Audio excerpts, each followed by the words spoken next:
This is Scott from Coffeeprops, and I am actually at Generations Coffee Lab in Columbiana, Ohio, where Coffeeprops started.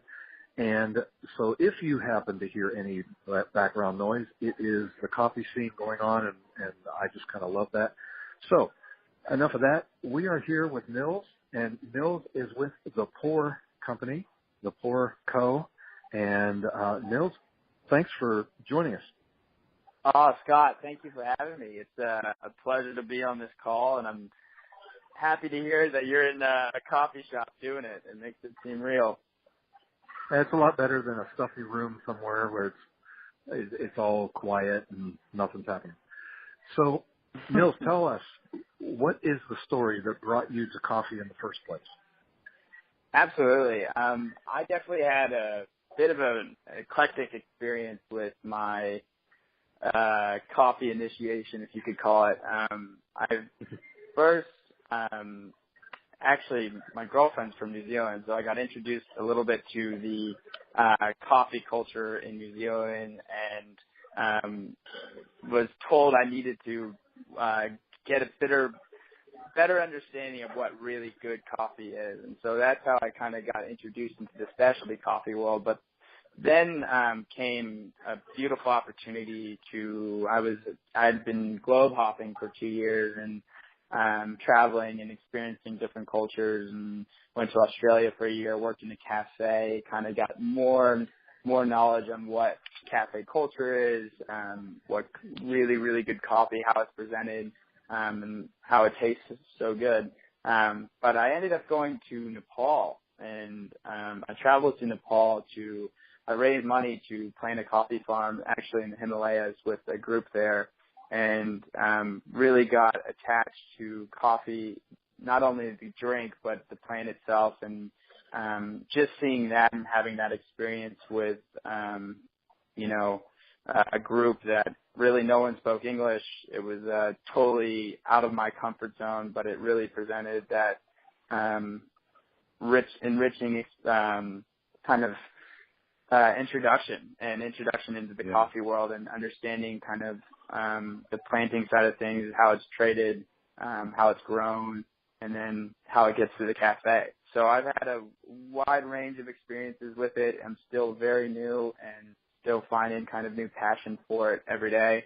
And whether it be a different cafe's aesthetic or a different ethos, but I'm really finding there's so many different avenues to it. And but yeah, that's my story in a nutshell. Yeah, so how long from the time you were introduced to coffee to today? How long have you been doing coffee? I'd say it's been about 4 years. Wow. Around 4 years now. I think really 3 years ago I was 2 years ago I was in Australia working in a cafe, and I think that really exposed me to coffee. And but I'm 23 now, so it's been about 4 years, I'd say. Mhm. Mhm. And tell us now what you're doing. What's the project that you're involved in now? So I decided to start a digital media company called The Pour. And through my traveling experience and where I'd gone and what I'd seen, I developed this idea that, I realized coffee was important to me, and I didn't know why. Whether I went to Nepal, I planted the farm, but I always found myself while I was traveling, sitting in cafes, trying to figure out the next spot. And I felt like it was almost a great first footing if you were a stranger in a new community. And so having that experience, always thinking about why was I at those cafes, I realized that it was because of the opportunity, the first step into community. And so the Pour was developed off of that thought and that belief that cafes can provide a sense of, I wouldn't say home, but a first step into a community. You're revealed to, whether it's conversation initiatives that are happening, that these cafes are somewhat reflections of the communities that surround them. And so what the Pour is trying to do is to connect, the cafes that are serving community through their cups and serving it through their coffee. So they're serving community through their coffee, and are a part of initiatives outside of just selling a product. And I really find that cafes are almost every single one of them, if they care about the coffee, they care about something else as well. And we're trying to represent that story through visual representation, excuse me, in film. Yeah. Yeah. Now, what is it that is your greatest passion that makes you want to do all of this? What is it that gets you up in the morning and you can't wait to get started doing? I think every day, why I'm so excited about what I'm doing now. I just, starting your own company, especially with, my age and financial backing, it seems really scary, and, yet I wake up every day excited to go tackle something new, go meet a new person at a cafe, go find out a new story. And I realize that the target goal for me is I want to network I want to send audiences to the cafes that are serving the community through their cups. And if I can do that, and if I can help source kind of an audience presence and customer presence there, I know I'm doing something that's serving the community, and I'm serving a group. And that in itself is enough to keep me going. And I've been lucky enough to get a team that is beyond talented. They're the real soul of this project, who put the films together and really kind of decipher what needs to be told and how to tell it. And so, I'd say that I can wake up every morning knowing that I'm doing something that's going to help out another person potentially. I'm not trying to tell a heroic journey here, but I really feel like that's the exciting bit to me, is that if I can send people to better coffee places, drinking better coffee, then that's pretty awesome. So we'll see if it can be accomplished, but that's the goal. Well, when I looked at your Instagram account, and I'm not sure which account I came in contact with first, but you have your own, and then you have the thepourco. Right. And we're talking POUR all the way through this. When I went to your website, the reason I laughed when you were talking about your team, the pictures are incredible. You guys look like you're having so much fun. Having cream poured over your head. That was a pretty fun day, I have to admit. Getting the website I'll bet it was exciting for all of us. We smelled a little bad, but it was definitely worth the experience.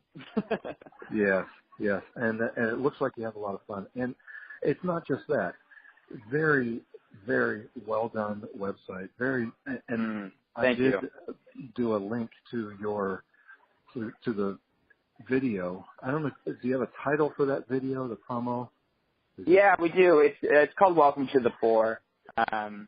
It's an invitation basically to anyone who's interested in coffee or just community itself. So we just called it Welcome to the Pour. Okay. All right. Yeah, it is very well done, and it encapsulates what you're all about. So I want everyone listening to know that you can go to www, if you even need that, thepour.co. You want to go to thepour.co online. You'll see the quality. There's a really cool picture that I absolutely love. I think it's on the. I'm on your site right now, and I'm not sure. It's a top-down picture of a bunch of people hanging out, and there's coffee at the table, and it's your contact page. It's like a we have view outside. Oh, right. That's under SK Coffee, that one. Or Contact, excuse me. Yeah, we have a post Contact. on the... That is a pictorial capture of what I think you're talking about. Right. The fact that coffee is at the center of every great conversation and connection.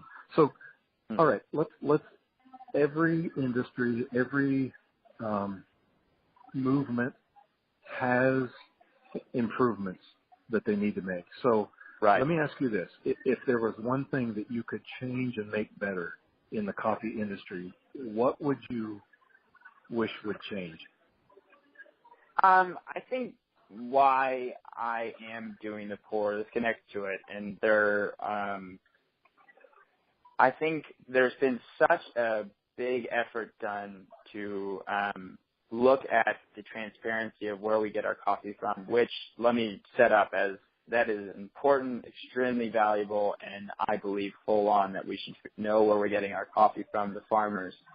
But I really feel like it's important to reflect on the stories of the people who are actually buying the coffee as well.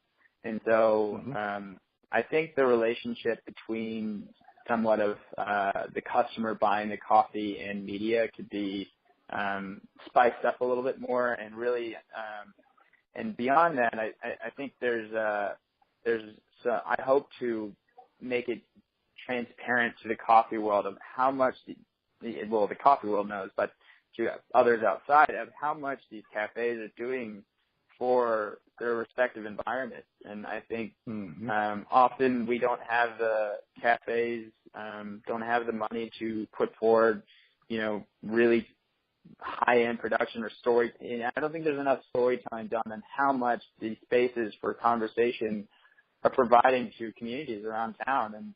And I think that would be the thing I would change if I could, I think there's so much power in having a place for a communal conversation, and that's what cafes provide. And so I think the relationship with customers to those stories as well is really important.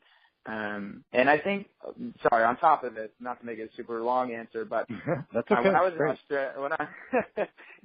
in Australia, I really felt like the cafes had a supportive network. They really pushed each other forward. It was not a competitive environment. And so if we can take that and put it, I'm not just specifically talking about the U.S., I'm talking about in general, if we could bring that energy towards cafe networks in some sense, there's really some valuable control and power there that we can uplift each other that way. And I think that's really true. And like when I was working in Sydney, I felt that the cafes, other cafe owners would come to our cafe, the Flower Drum, and say hi and want to learn, what made them great, and they'd share that knowledge, and that's pretty miraculous. So if we can infuse that a little bit more, I think that's going to make it even more attractive. Yeah, I think that's very well worth. Both of those are very well worth the effort, because I think that'll enhance communities and enhance conversations and coffee shops and the coffee drinker as well. So it's clear that you have a very expressive passion for the coffee industry. Yeah, right. And I do want to thank you for taking the time to talk with us. But before I let you go, tell us what your all-time favorite coffee drink is. It's got to be hard, but if I had to pick one, I'd have to say a flat white from the Flower Drum in Sydney, Australia, Newtown. That will always have my soul. So I love that. I love that coffee. I love a flat white, and I especially loved it from that part of the world. So it's pretty good. So for the listeners who have no idea what a flat white is, can you deconstruct that? Yeah, it is a tough category to define or drink to define. It's like I guess it's a shrunk down version of a latte and a little bit bigger than a cappuccino. It's got a little bit frothier milk and something that's pretty easy to sip on. It's still got the espresso ties, still got a beautiful artwork, but it's a little bit bigger than a cappuccino, a little bit smaller than a latte, and definitely has some, I'd say, frothy, fluffy milk on top of it that makes it pretty delicious. Great. Well, good. That's a little education on that. It always helps. So, Nils, we wish you the best and hope that our paths continue. And if you're listening to this interview and you want to know more about what Nils is trying to do with his team, go to thepourco and on Instagram, thepourco, P-O-U-R-C-O. Thank you, Nils. I appreciate your time. Scott, I really appreciate this opportunity, and thank you for everything that Coffeeprops is doing for coffee culture. It's fantastic. So thank you.